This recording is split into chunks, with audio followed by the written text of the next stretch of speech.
মই আজি সঁচাই খুব আনন্দিত আৰু সুখী আজি দিল্লীৰ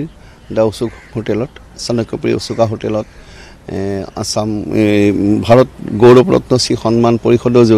দ্বাৰা মোক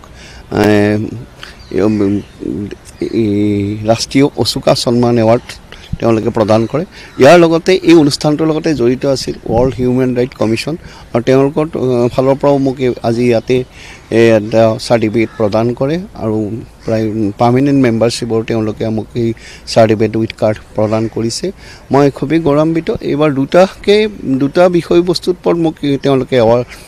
প্ৰদান কৰিছে প্ৰথমটো হ'ল পৰ্যটনৰ বিকাশৰ ক্ষেত্ৰত অসমৰ বিশ্বনাথ ঘাটৰ গুপ্তকাশী বিশ্বনাথ ঘাট এটা ইতিহাস প্ৰসিদ্ধ ঠাইত মই যিখিনি কাম কৰি আহিছোঁ বা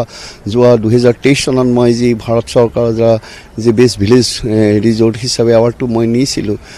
সেই তাৰ পৰিপ্ৰেক্ষিতত আজি এৱাৰ্ড তেওঁলোকে পুনৰ মোক ভাৰত ৰত্ন গৌৰৱ দিছে আৰু তাৰ লগতে মোৰ যি সামাজিক কৰ্মক্ষেত্ৰত মই যিখিনি বৃক্ষৰোপণ কৰি আহিছোঁ সমাজৰ কল্যাণমূলক যিখিনি কামত মোৰ অৰিহণা আছে মোৰ সমস্ত প্ৰফাইল তেওঁলোকে চাই পেলাই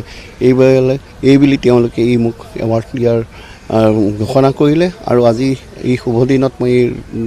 বঁটা পাই মই অত্যন্ত আনন্দিত আৰু সুখী আৰু এই বঁটা পোৱাৰ লগতে আমাৰ মনত এটাই ভাৱ আহে আমাৰ উদ্গনি আহে উৎসাহিত হওঁ আমি আৰু নতুন কৰ্ম কৰাৰ প্ৰেৰণা পাওঁ সেইবাবে মই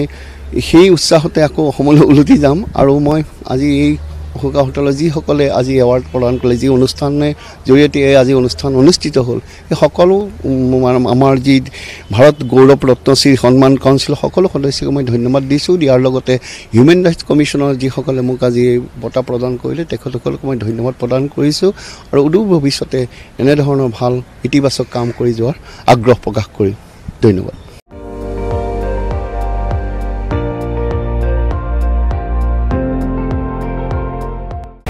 আপুনি চাই আছে ND24 সৰ্বশ্ৰেষ্ঠ নহয় সৰ্বোত্তমৰ দৌৰত